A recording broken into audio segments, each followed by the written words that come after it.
Hello and welcome to this short course.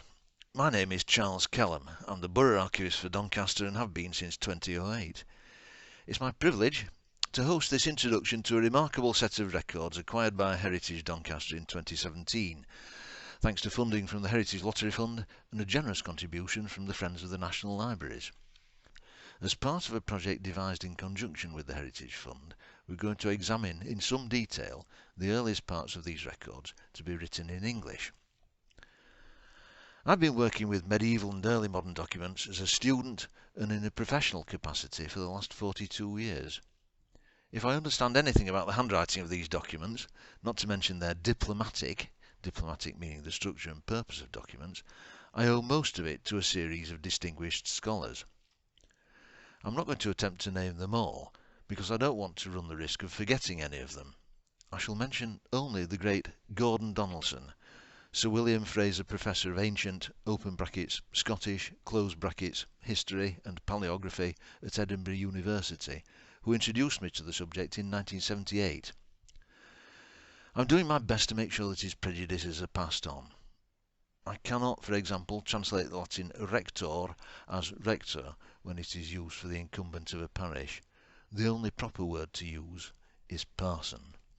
The course is aimed at beginners and attempts to provide a grounding in English language paleography based on the content of the records produced by the Manor of Conisbrough.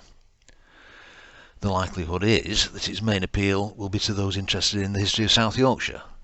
Not that I would want anyone whose main interests lie elsewhere to feel excluded, of course. For reasons of practicality, the course will focus entirely on the handwriting of the mid-17th century. This is not such a niche study as it might sound. Much of what we shall cover has wider application for earlier and later periods, and will, I hope, have some value for anyone intending to read Latin texts of the early modern period. There's a sporting chance of finding some useful tips for interpreting old texts in general. More particularly, it will help familiarise the student with the handwriting of an era in which English, already the normal language for literature, was becoming more widely used as a language of record. Following this course should assist in reading, for example, the correspondence of the Civil War era and such things as town council minutes, parish registers and vestry accounts from the late 16th and early 17th centuries. For those interested in local and family history, it will provide a point of entry into a set of records that has a lot to tell us about the people and places of a landholding that covered large parts of Doncaster and some adjacent parts of South Yorkshire. It begins, though, in session 1 with some scene setting. A look at what the Conisbrough Court Rolls are, why they're the subject of this course, and a brief description of what paleography is. Please feel free to skip the first session if you have no need for this background information. The overview of the course is as follows. Session 1, what the Conisbrough Court Rolls are. Session 2, how the letters of the alphabet were written. Session 3, abbreviations, spellings and jargon. And Session 4, the business of the court. Before you start these sessions, you may wish to find out more about the Conisbrough Court Rolls project and how the documents were digitised. These videos are available to watch and will be linked in the description box below. In order to supply a little context for the course, the first thing I propose doing is to take a brief look at what the Manor of Conisbrough was and what function its court performed. After that, we can consider the records created by the Manor Court. During this first session, you will gain an understanding of what the Conisbrough Court Rolls are, hear something of the court's business up until the early 17th century, discover the function of the court in the 1650s, and learn about the area covered by the lordship of Conisbrough. To get an idea as to what the Conisbrough Court Rolls are, it's worth considering, to begin with, the world in which they were created. England in the Middle Ages and early modern era was a complex patchwork of lordships, in other words, territorial units, which were the property of lords who held these pieces of land directly from the monarch and not from an intermediate landlord. These lordships could come in a range of sizes, from a fraction of a village to half a county, more or less. But no matter the size, The lord in every case was entitled and expected to hold courts as part of the administration of these estates. Smaller lordships, perhaps made up of a single village, tended to be called manors. Greater ones, made up of a number of villages and townships, often had other names such as Soke, which was the case with the lordship of Doncaster, or Honour, Tickhill, for example, whose castle is depicted here. These names often indicated the nature of the rights attached to the lordship in question. Records produced by the court of the Manor of Conisbrough have been described as nationally significant by the National Archives. Though neither the largest nor the most complete series of manor court rolls in the country, Conisborough's is nevertheless exceptional. Although the rolls were kept at Conisbrough Castle until the castle fell into decay in the 16th century, and were subsequently kept in less than ideal conditions, the survival rate of the records is remarkable. The more so, given that the lordship passed through the hands of a long string of absentee landlords after the de Warenne family died out in the mid-14th century. 148 parchment rolls survive for individual years from 1265 to 1634, which is a 40% survival rate. 3 rolls survive that cover most of the period from 1634 to 1716. 15 registers take the record from 1717 up to the last days of the court in 1935. Along with the total of 166 court rolls and registers, there are 8 suit rolls, a rental and 4 bundles of other documents that survive. Currently, only a small number has been translated or transcribed and is available online. A link to access these will be available in the description tab below. Originally deposited with Doncaster Archives in 1982 by Lady Diana Miller, Countess of Mertola and last Lady of the Manor of Conisbrough, the Manor Court rolls of the Lordship of Conisbrough were made available for purchase in 2016. The following year, the National Lottery Heritage Fund awarded Heritage Doncaster £240,500 for an exciting project involving the purchase and preservation of the rolls. A generous grant of £20,000 from the Friends of the National Libraries assisted with the purchase. Until the 1620s, or thereabouts, the rolls record the decisions and actions of the lowest form of local administration. A court of what, for want of a better expression, might be called good neighbourliness, which handled civil actions for the most part, along with a few minor criminal matters here and there. They dealt with residents brought before the court for what in modern terms were small claims for debt, trading standards offences, particularly the sale of substandard ale, bread and meat, and a range of antisocial behaviour such as criminal damage, obstructing the highway or other rights of way, encroachment, failure to maintain boundaries and to control livestock, unlicensed gambling, and assault and affray. Much of the minor violence was almost certainly alcohol-related. Matters that would now be the responsibility of the local authority or other public body, such as maintenance of roads and drains, were the concern of all residents in a community. The court could force the inhabitants to fulfil their responsibilities for such things.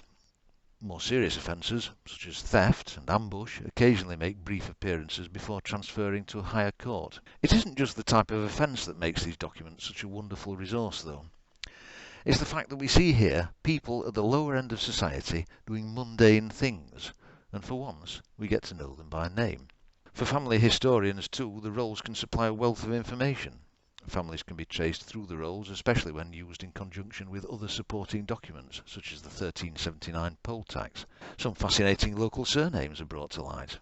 There was the Costnaught family, for example, and there is some evidence of Scandinavian-style naming practices, judging from the name of Elizabeth Bendochter. Most tenants of the manor had their landholdings on condition that they attended every court sitting, and the court sat approximately every 3 weeks. By attending, they made themselves available for jury service, and so would be able to pass verdicts on lawsuits that could not be settled in any other way. Those who failed to attend would be fined, unless they had previously paid to be exempted, or had an acceptable excuse. In the majority of manors, the only form of punishment the court could impose was an amercement, what we would call a fine. Those failing to appear in court to answer a complaint could have some movable item of property seized by the court, distrained in the terminology of the day, an ox or a cooking vessel, for example, and this would be held until they did come to court.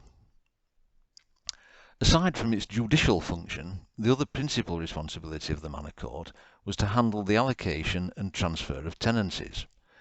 That is to say, the pieces of land, usually a selection of several furlong-length strips of land in the great open fields of the township, leased to the class of what might loosely be called peasant farmers, the tenants who had their landholding by copy of court roll, copyholders for short. It's this function that's the main concern of this short course. All of this represented a source of income for the lord, the amercements for assorted offences, the fines for non-attendance and exemption from attendance, and the entry fines payable for taking up tenancies. Though we don't have a map of any of the townships of Conisbrough to show how their open fields were allocated to the inhabitants, we do have this fine plan of the nearby village of Wormsworth, dating from 1727. This shows Wormsworth's fields before they were enclosed. You can see how the fields were divided up, mostly into narrow strips, but also including some larger enclosed pieces of land called closes. The numbers used on the plan correspond with the numbers in the key in the bottom left-hand corner. The key identifies the copyholders and freeholders who occupied the township's lands. It also shows the pieces of land retained by the lord for his or her own use, known as the domain. The court went into something of a decline in the late 16th and early 17th centuries. Its jurisdiction dwindled in the face of increasing competition from royal justice and from the development of the vestry, the church-based parochial body with responsibility for the constabulary, roads and much else besides. This had the effect eventually of reducing the activity of the court to little beyond the subject of tenancies, their resignation, bestowal and inheritance. In this way the court record becomes something very like a large collection of property deeds. Even this function began to fade away in the 17th century with the steady conversion of copyhold tenancies into freehold. We see the court sitting less and less frequently. On other manors, copyhold could be swept away entirely by an act of enclosure, whereby the lord and other freeholders obtained Parliament's approval to divide the land amongst themselves and enclose their sections of the old open fields with new fences, hedges and walls. The former copyholders were left without their old security of tenure and had to lease land from the freeholders, seek employment as agricultural labourers or move elsewhere, often to the towns, in search of work. On the Manor of Conisbrough, though, there were still some copyholders left when this form of tenancy was finally abolished by Parliament in 1922. Until 1716, the Conisbrough court rolls were written on unbound parchment using ink and a quill. Parchment is made from the untanned skins of animals, primarily sheep, calves and goats, and this is prepared in such a way as to make a suitable surface for writing on. It would be cut to whatever size was appropriate for the purpose of the record concerned. Parchment continued to be used for legal documents, even though paper was starting to become more widely used in Europe for some less formal documents from the 15th century onwards. Kept in appropriate conditions, parchment will last indefinitely. Use of parchment ensured that documents of lasting importance, concerning ownership of land for example, were preserved for future reference. Their evidential value meant that there was a need to keep the rolls so long as the court continued to function. After the court was wound up in 1935, they continued to be kept because Parliament had realised that they were of historical importance and passed legislation to ensure their preservation. The membranes were stored as rolls. There was normally a roll made up of several membranes covering each year.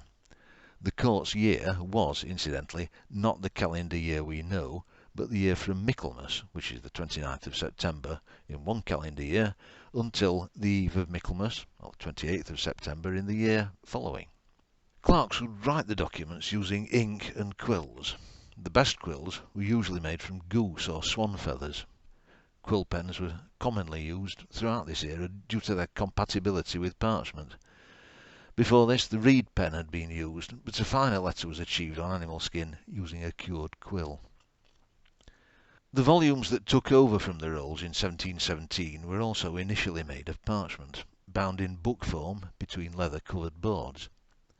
Paper replaced parchment as the writing medium in the 19th century volumes, and metal-nibbed pens replaced the quills. Paleography, then, is the study of old handwriting, from the Greek palaios, meaning ancient, and graphe, meaning writing. Originally associated with the scripts of distant antiquity, such as cuneiform and hieroglyphics, it has, in more recent times, been broadly applied to any historical handwriting of a type unfamiliar to the modern eye, even up to the 18th and 19th centuries. Nowadays, it may seem as though handwriting is merely down to a genetic predisposition, influenced by our own individual whims and quirks. Many more factors come into play, though. It's clear enough that handwriting is influenced by education, region, the writing tools available, and, above all, the prevailing style of the era, fashion. To find out more about this, there's an interesting article by the BBC that will be linked in the description box.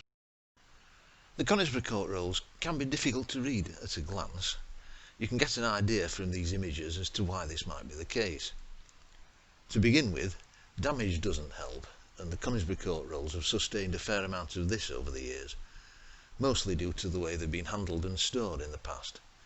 The outer membranes, the sheets of parchment that were habitually on the outside of a roll, have often taken a good deal of punishment from rough handling, damp and humidity, leaky roofs, exposure to smoke, and being used for food or nest material by insects and rodents. This has resulted in serious disfigurement in some instances.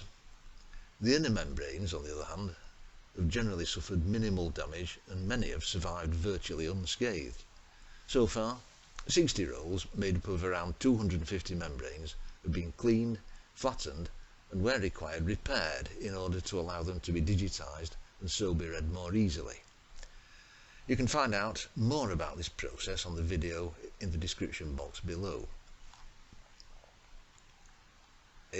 Up to the 1650s, the Conisbrough court rolls are written in Latin, and for many this represents something of an obstacle. Much as we should like to create an online course dealing with the paleography of the Latin rolls, this would limit the audience to those with an existing knowledge of medieval Latin, or oblige us to devise a course in the Latin used in the rolls, something that the time available to us doesn't at present permit. This is something that we should very much like to look at remedying in the future. Less easy to see in the images above, so you'll have to take my word for it, is the somewhat technical language used by the court, both in Latin and in English.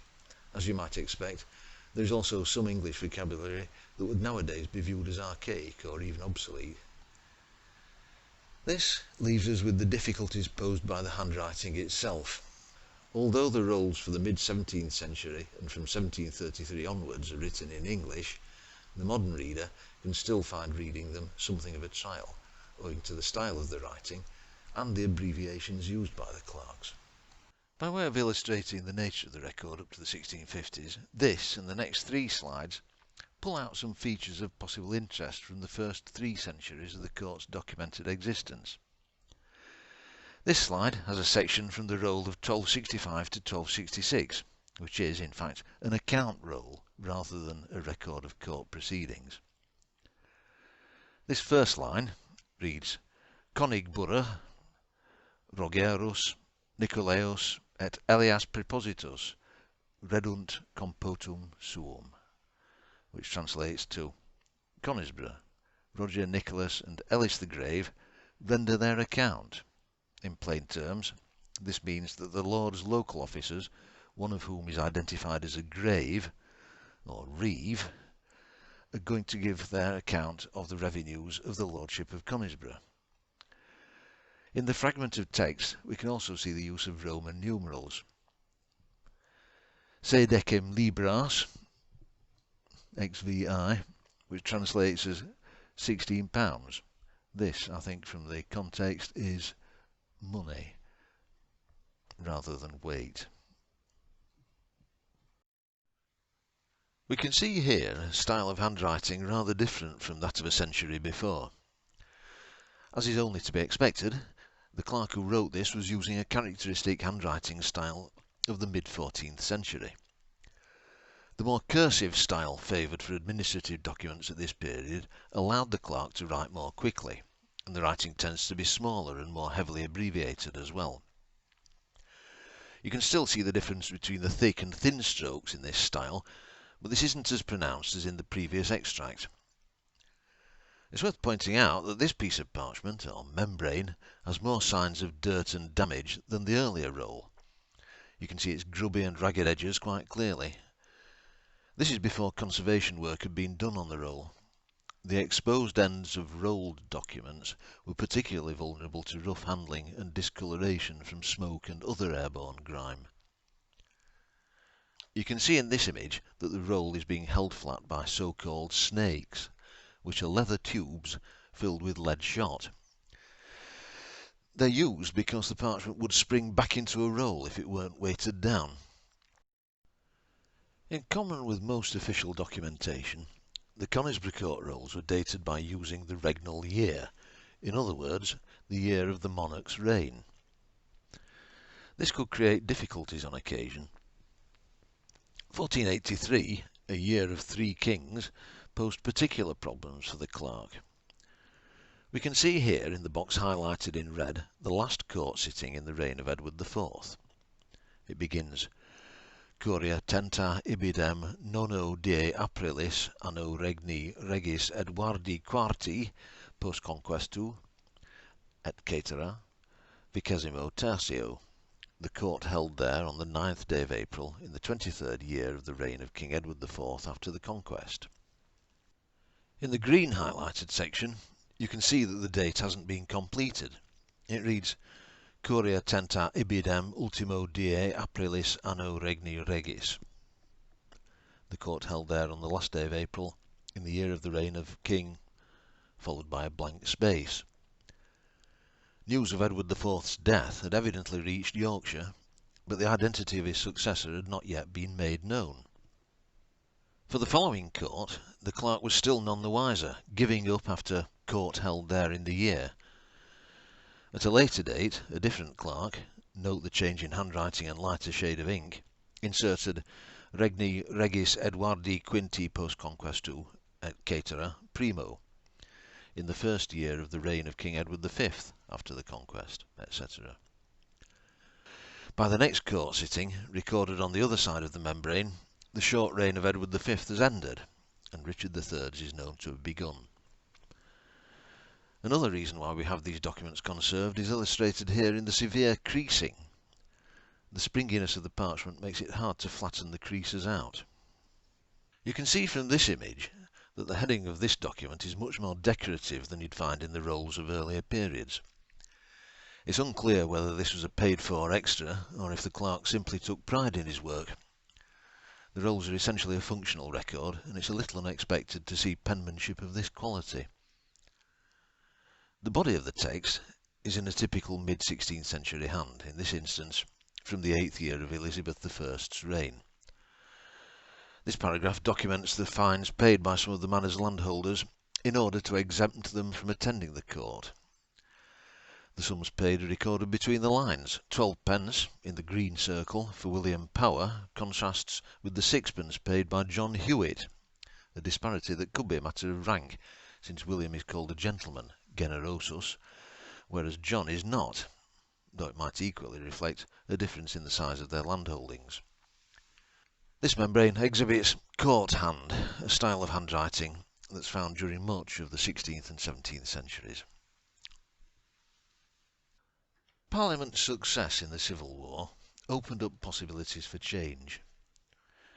Now, it may have been less eye-catching than abolishing the monarchy or getting rid of bishops, but the jettisoning of Latin as the language of official record was perhaps in keeping with the spirit of the age. The records of manorial courts were not exempt from this reform, and in Conisbrough, as elsewhere, Latin was swept away and replaced with English. As a result, the period of the Commonwealth, that is, between the end of the third phase of the Civil War in 1651 and the restoration of the monarchy in 1660, is one in which the Conisbrough court rolls become rather more accessible to the modern reader. What the next 3 sessions attempt to do is use this period as a point of entry for using the rolls. We've already seen that the range of activity overseen by the court had become much reduced by the time English came into use. This is particularly pronounced at this period because no record of the court leet, the former tone of the lordship's medieval past, appears to have survived for the 1650s. There was not a great deal of business coming before the court leet by the 1640s, but it was at least functioning then. Getting used to the handwriting of the period remains a good thing in itself, though. Familiarity with the writing can be put to use elsewhere, whilst familiarity with transfers of tenancy at this time automatically translates into familiarity with similar transfers at other periods. It can prove very helpful in understanding the earlier and later versions of transfers of tenancy that follow the same template, but just happen to be written in Latin. As for the copyhold transfers of the post-1733 period, in English but in a much more modern style of handwriting, reading these should become particularly straightforward. After that, the local and family historian will have this substantial resource at his or her disposal. This membrane shows the point at which English took over from Latin as the language of the court rolls. You'll note that the first paragraph begins ad curiam baronis, and that in contrast the second paragraph opens with at the court baron, which when all said and done is pretty much the same thing. The court sitting recorded in Latin is dated 4th of January 1649, which, for reasons that I shall go into in session 3, is by modern reckoning 4th of January 1650. Aside from this, it's been entered on the roll out of sequence, since the preceding entry, which isn't shown here, is from the 18th of February 1651.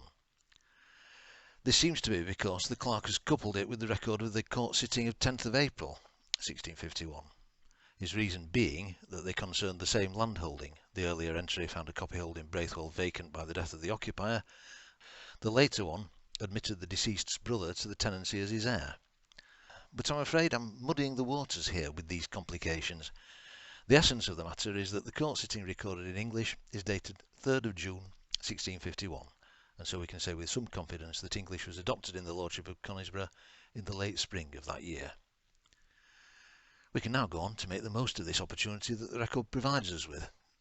Before doing that, though, it might be as well to have a brief look at where these records that I've been talking about come from, and consider what the lordship of Conisbrough consisted of. Standing at the western end of the gorge carved by the River Don through the Magnesian limestone ridge, Conisbrough is not without claims to fame. It provided the setting for much of the action of Walter Scott's Ivanhoe. Its parish church, St. Peter's, is the oldest building in South Yorkshire. Cadeby Colliery was the major source of employment between 1889 and 1986. More than 2,500 men worked there at its peak in the 1930s. But it's also cost the lives of 91 men in 1910 in one of Britain's worst mining disasters. A castle of striking appearance occupies a commanding position overlooking the Don. This was the centre of a large lordship made up of 28 townships scattered over an area now occupied by the metropolitan boroughs of Rotherham, Barnsley and Doncaster. We find these 28 townships recorded as forming a single lordship in the Domesday Survey of 1086. This was no geographically consolidated unit, though. The townships were widely distributed across the southern parts of the West Riding of Yorkshire, though admittedly tending to be loosely grouped in and around the eastern or lower half of the division of the county known as Strafford.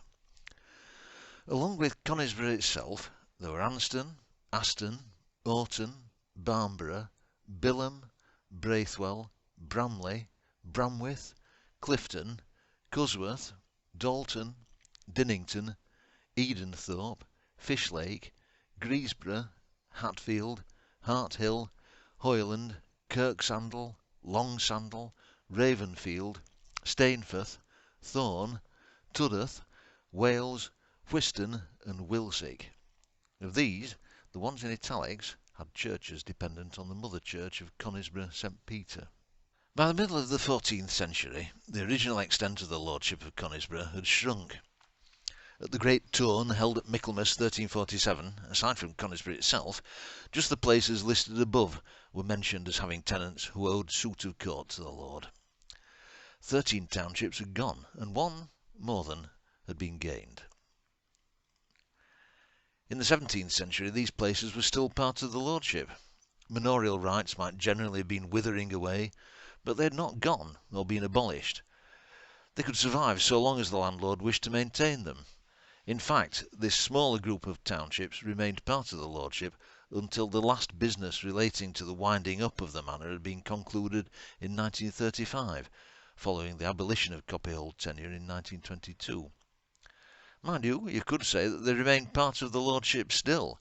There is still a lordship of Conisbrough, even though it consists of little more than a title. Incidentally, the township's names do have a practical purpose when it comes to paleography. Once known and identified, they provide a reservoir of known letter forms. With these available for reference, we can take a troubling letter or group of letters and compare them with letters in the place names that we're already certain of. By way of a small diversion, and to test your knowledge of South Yorkshire villages, if you like, or familiarise yourself with the names of the townships and the geographical extent of the Manor of Conisbrough, here's a map showing the parishes of what was historically the deanery of Doncaster before it was reorganised into smaller units. 12 parishes, shaded in yellow, have had their names removed. This image, incidentally, makes use of a small part of a map produced by the Yorkshire Archaeological and Historical Society in 1973, and we're grateful for their permission to use it. The 16 townships of the post-1347 Lordship of Conisbrough are listed in an inset. See whether you can match the names to the parishes that are shaded in yellow.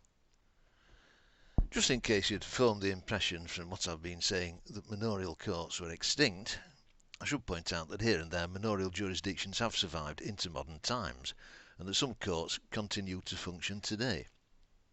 Although Conisbrough no longer has a manorial court itself, more than 24 courts leet were exempted from abolition by Act of Parliament in 1977, and some of these are undoubtedly still active. Nearest to Conisbrough is the one that still sits at Laxton, in Nottinghamshire. The village of Laxton was never enclosed, and a court leet is still required to oversee the maintenance of boundaries between the strips of land and make sure that other customs of the manor are adhered to. It still has the authority to impose fines on tenants who are found guilty of any transgressions, and on those who fail to attend the court.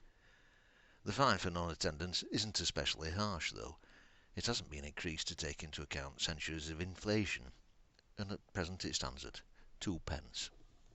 Having completed this session, you will, I'd like to think, have gained an understanding of what the Conisbrough court rolls are, got an impression of the nature of the court's business in the mid-17th century, and become familiar with the South Yorkshire place names you're going to encounter in the rolls.